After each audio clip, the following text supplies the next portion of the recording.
to this week's Minimalism Challenge video. This week I want you to think about your digital footprint and how many websites your details are actually on.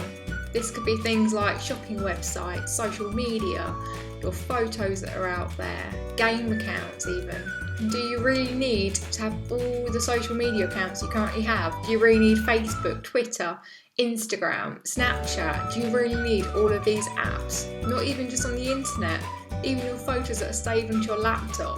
Do you really need 6 pictures of exactly the same scenery when you've gone out walking somewhere?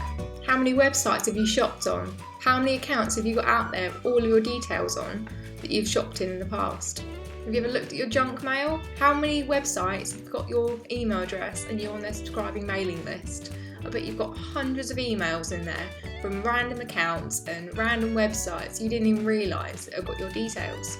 This week's task, I want you to write down a list of everything you are on online.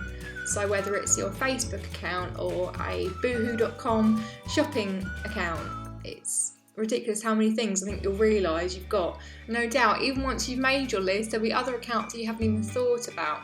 Do you shop online for your groceries? Do you order business cards?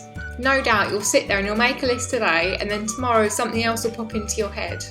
I want you to sit down and tick off every account that you actually still use, which ones still bring value into your life. Any accounts that you don't still use, don't just delete the apps, email the companies themselves and close the accounts, because otherwise your details are going to be out there for the next God knows how many years, and it means then you can have a fresh start with just a few apps and a few websites that you currently use on a daily basis.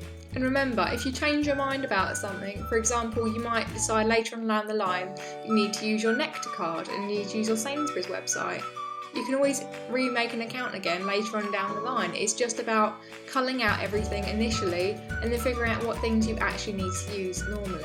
It's that simple. The second part is all about emails. So I want you to go onto your email account.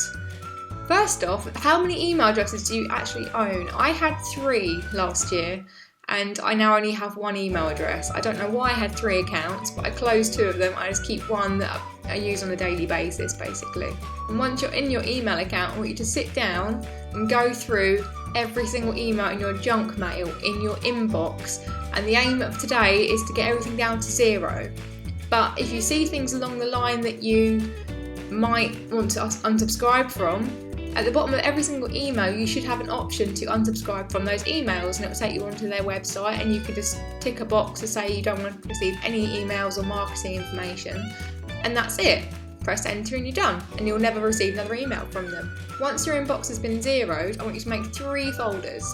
So in those 3 folders, I want you to title them Keep for Now, Needs Attention, and Keep Forever. So in your Keep Forever file, you can keep things like receipts for expensive items, or if there's important information that you need to keep hold of, for example, about insurance policies and things like that. But it doesn't mean keep every single email from that insurance company. Keep the one that you need that's the most valid, the most recent, or the ones that have your details on so you can always check back online at a later date.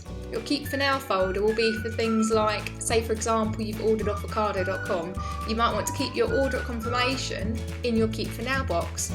It means then you can see it at the moment, but you know that it's not going to be hanging around for very long before you have to delete it. And your needs attention box could be anything from if you receive a BT bill and you need to check your bill, but you haven't got time to do it right now, you put it into your needs attention box, and then it means you need to go through those later on down the line when you've got time to, and zero it.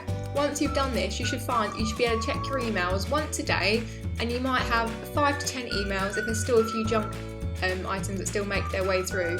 But over the next coming months, just keep on unsubscribing to things you don't need, and eventually you will literally only have the emails that you want coming into your inbox. And then you can deal with the 2 to 3 emails you receive on a daily basis and put them where you need to keep them.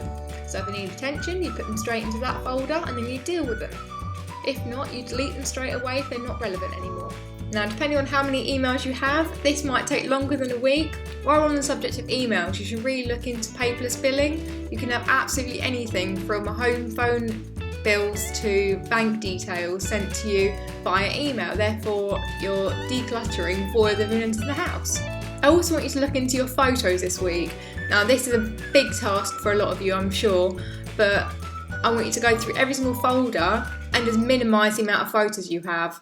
For a day out, do you really need to have 60 photos of the same beach trip? Surely you could keep the same memories by just having 10 to 15 photos. Start working your way through those as well while you're dealing with all your digital clutter.